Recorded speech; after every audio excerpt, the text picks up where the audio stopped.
Yes, hello everyone. Welcome on your media platform. I am Vishal Sharma, and guys, today I am here in front of you to discuss with you very important job notification related to CIL. Okay, so guys, there is a good news for CSC, civil, mining, electrical, and electronic student. Electronic student, not for electrical.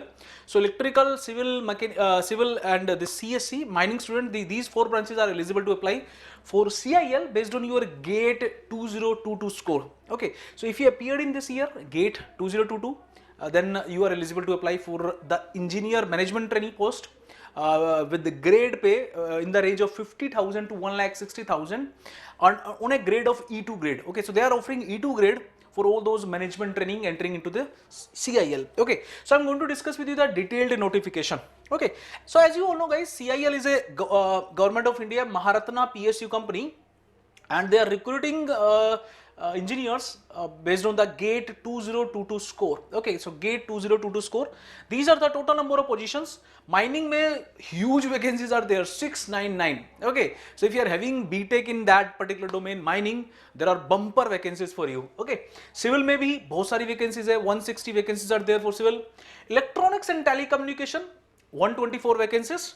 System and EDP, these vacancies are actually there. Discipline only लिखे system and EDP, but CSC students are eligible for that, and there are also huge vacancies 67. CSC के लिए normally PSUs में इतनी vacancies नहीं होती, but there are good vacancies for CSC also. Electronics के लिए भी अच्छा vacancies है, 124 के आसपास वैकेंसीज हैं. They clearly mention the sub domains also which are eligible, और कौन से ऐसे डोमेन्स हैं जो एलिजिबल नहीं है. जैसे इलेक्ट्रॉनिक्स एंड टेलीकम्युनिकेशन में instrumentation students are not eligible. Instrumentation वाले बच्चे एलिजिबल नहीं है. So I am going to discuss with you कि कौन से एलिजिबल हैं, कौन से एलिजिबल नहीं है, और एज लिमिट क्या है. So guys, application online process is going to begin from 23rd of June. कल से शुरू हो जाएगा 23 जून से, और आप 22 जुलाई तक इसको आप अप्लाई कर सकते हो. ओके, तो मेरे ख्याल से यस, इंस्ट्रक्शंस हम पढ़ लेते हैं. कुछ मेजर इंस्ट्रक्शंस है माइनिंग के लिए. माइनिंग सिविल इलेक्ट्रॉनिक्स में आपका बीटेक होना चाहिए, बीई होना चाहिए, या बीएससी इंजीनियरिंग हो, किस में, रेलेवेंट ब्रांच में. रेलेवेंट ब्रांच मींस माइनिंग के लिए आपका बीटेक होना चाहिए रेलेवेंट में, दिस माइनिंग में. सिविल के लिए BTech in civil. Electronics and telecommunication के लिए आपका बीटेक होना चाहिए. इलेक्ट्रॉनिक्स के रिलेटेड कुछ सब्जेक्ट्स हैं जिसमें आपका बीटेक होना चाहिए. नेक्स्ट स्लाइड पे I am going to show you किस में बीटेक होना चाहिए, किस में नहीं होना चाहिए. सिस्टम ईडीपी के लिए BE, BTech, BSc in computer science, computer engineering, IT, या अगर आपके पास एमसीए है, मास्टर ऑफ कंप्यूटर एप्लीकेशन अगर आपने किया है, then also you are eligible to apply. 60% marks आपके मिनिमम होने चाहिए जनरल कैटेगरी के लिए, but further there is a relaxation of 5% for SC ST. 60% criteria है जनरल ईडब्ल्यूएस के लिए, बट एससी एसटी के लिए there is a relaxation of 5% in minimum qualification marks. Okay, so ये जो 60% लिखा है, these are for the general category student. जो बच्चे 2021-22 में इस साल पास आउट होने वाले हैं, they are also eligible to apply guys. So if you are going to pass out in this year only, 2022 से 22 का जो सेशन है, if you are passing out in this year, then you are also eligible to apply. But you need to complete your exam, you need to have some kind of final result before the 31st August of this particular year. अगर 31 अगस्त से पहले पहले अगर आपका result declare हो जाता है, you are eligible to apply. Okay, तो आप अप्लाई कर सकते हो, बट आपको 31 अगस्त से पहले पहले आपको अपना फाइनल पास आउट का जो रिजल्ट है वो सबमिट करना पड़ेगा. Otherwise your candidature for the post will be rejected. आपका जो एप्लीकेशन आपने जो डाला है वो रिजेक्ट हो जाएगा if you are unable to submit your results before 31st of August. मेरे ख्याल से नॉर्मल केसेस में most of the student will be easily able to submit the result. It means clearly I can say कि final year students are eligible for this position in CIL. Okay, तो final year के बच्चे apply कर सकते हैं. चलिए देखो, यहां इन्होंने क्लियरली मेंशन सिविल के लिए post code is 12, eligible relevant branch civil. Civil ही इसके लिए एलिजिबल है. But suppose if you are having BTech in civil with architecture, civil with structure, civil with any other engineering domain, you are not eligible. आपका pure specialisation BTech का किस में होना चाहिए, सिविल में. Civil plus architecture, civil plus structure, civil plus other combination are not allowed. कोई भी combination allowed नहीं है. ओके, सिमिलरली अगर टेलीकम्युनिकेशन के लिए आपका electronics and telecommunication, electronics and communication, these are the eligible discipline. आपका इलेक्ट्रॉनिक्स एंड कम्युनिकेशन ईसीई जिसे हम बोलते हैं, अगर आपका बीटेक ईसी में यू आर एलिजिबल, या आपका बीटेक है electronics and telecommunication, then also you are eligible to apply. ये जो ब्रांचेस हैं जो एलिजिबल नहीं है, branches which are not eligible, instrumentation and control, electrical instrumentation and control, and electronics engineering combination with any other branch are not eligible. Okay, so clearly they mentioned the branches which are eligible, the branches which are not eligible. Okay, चलिए total again there is a segregation guys, category wise general, EWS, SC, ST, OBC, there is a category wise description is there. Mining में total post are 699. These are the description. 295 for general, 70 for EWS, 698 for SC, 55 for ST and 181 for OBC. And category of disability suitable, तो यहां पे कोई भी disability नहीं होना चाहिए बच्चों, मतलब no such kind of disability allowed for mining post. Mining का थोड़ा सा हार्ड जॉब रहता है, आपको जो आपको माइनिंग पे वर्क स्टेशन पे काम करना पड़ता है, तो that's why no such kind of disabilities are allowed. But ये जो ब्रांचेस हैं सिविल में, इलेक्ट्रॉनिक्स में, सिस्टम, ईडीपी में, these are the disabilities persons are allowed. मतलब पीडब्ल्यूडी जो कैंडिडेट है, PWD candidate can apply for these positions with these kind of disabilities. So these are the disabilities which are allowed. आप देखो यहां पे जाके देख सकते हो एब्रीविएशन में एच का मतलब क्या है, हार्ड ऑफ हियरिंग, तो HS3 हार्ड ऑफ हियरिंग, ऐसे ऐसे करके these are the different codes which are eligible to apply. Okay, अगर आपकी कोई इस तरह की कोई डिसेबिलिटी है, you can check the abbreviation, then you are eligible to apply. But mining के लिए कोई भी डिसेबिलिटी अलाउड नहीं है. That information we are getting through this. So total are 1050 huge vacancies in CIL guys. 1050 बहुत बड़ा recruitment है किसी भी PSU के लिए. ओके, एक थोड़ा सा एक काइंड ऑफ दुख है कि mechanical people are not allowed. Actually I don't know why they are not recruiting mechanical people. CSC civil mining के लिए huge vacancies. Okay, but mechanical there is no such vacancy in CIL. I hope in coming days they are going to declare some vacancies for mechanical also. चलिए selection process क्या रहेगा आपका, gate 2022 के score पे रहेगा. 3 times students they are going to call. 1:3 मतलब जितना vacancies हैं 1050 जो इनका वैकेंसीज है, सो उससे 3 गुना बच्चों को ये कॉल करने वाले हैं. तो सिविल में अगर वैकेंसीज 160 हैं, so they are going to call 3 times. 3 times मान के चलो आप, कितना हो जाएगा, this will be close to 480. तो अगर आपका रैंक 500 तक है तो आपको अप्लाई कर देना चाहिए. Okay, and even in some category आपका जो ओबीसी वगैरह है, SC ST है, तो आपको हायर तक भी जाना चाहिए बच्चों. ये मैं जनरल के लिए बता रहा हूँ. अदर कैटेगरीज में आपको थोड़ा हायर तक जाना चाहिए. हो सकता है आपका रैंक क्या हो, मान लीजिए 450 है and you are in suppose SC category, तो आप अप्लाई, आप क्या सोचोगे कि मेरे को अप्लाई, आपका रैंक है मान लीजिए 600, यू विल थिंक कि वैकेंसीज आर 160, तो मेरे को अप्लाई करना चाहिए, नहीं करना चाहिए. डेफिनेटली आपको अप्लाई करना चाहिए. ओके, तो रिजर्व्ड कैटेगरी में कई बार रैंक काफी आगे तक चला जाता है. Based on that you need to think and you need to apply. Okay, general category के लिए मैंने थोड़ा सा आपको अंदाजा दिया है कि 500 के आसपास आपको अप्लाई करना चाहिए. 3 times they are going to call for the interview.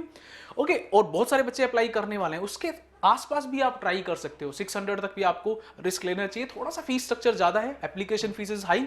Application fees is close to 1000 plus 180 GST, 18% GST लगा के 1180 रुपए आपको इसमें डालने पड़ेंगे फॉर अप्लाइंग टू CIL, जो कि हाई है, जो कि नहीं रखना चाहिए इनिशियल स्टेज पे, because they are going to first shortlist you and then they are going to conduct the interviews. तो पहले जब शॉर्ट लिस्ट करना है तो अप्लाई करके शॉर्ट लिस्ट कर दो यार, उसके बाद इंटरव्यू के लिए आप फीस ले सकते हो. Okay, but yes they are having their own process. So yes, that amount you need to invest. इतना अमाउंट आपको इन्वेस्ट करना पड़ेगा, 1180 रुपए आपको इन्वेस्ट करना पड़ेगा if you want to try for CIL. So if you are getting shortlisted, interview आपका होगा, yes, then there are chances for you. Otherwise ये अमाउंट आपका रिफंड नहीं होगा. This amount is totally not refundable. Okay, तो CIL आपको ये इसको जो है वापस नहीं करेगा किसी भी कंडीशन में. चलिए, तो सिलेक्शन प्रोसेस मेरे ख्याल से डिस्कशन हो गया. आपका वो क्या करेंगे, पहले आपका शॉर्टलिस्ट करेंगे. फाइनल शॉर्टलिस्टिंग के बाद they are going to conduct the some kind of document verification, then some kind of interview they are going to conduct. Okay, interview होगा and then finally they will offer you the seat through some kind of medical test. Medical examination भी होगा. Okay, CIL में document verification and then medical test. मेरे ख्याल से यहां पे let me check, interview is there और not. Based on the gate score, there will be shortlisted in this ratio. Further, the final merit list will be prepared for each discipline on the gate score. Please note that for management training recruitment of CIL, gate score of 2022 will only be valid. Okay, सिर्फ 22 का score valid है, 2021 का score valid नहीं है. Document verification होगा application के बाद, medicals. Okay, it means they are directly going to offer you this seat guys. तो अगर आपका कोई इंटरव्यू नहीं है इसमें, so they are going to shortlist you first. जितने भी बच्चे अप्लाई कर देंगे उसके 3 गुना को वो शॉर्टलिस्ट कर देंगे.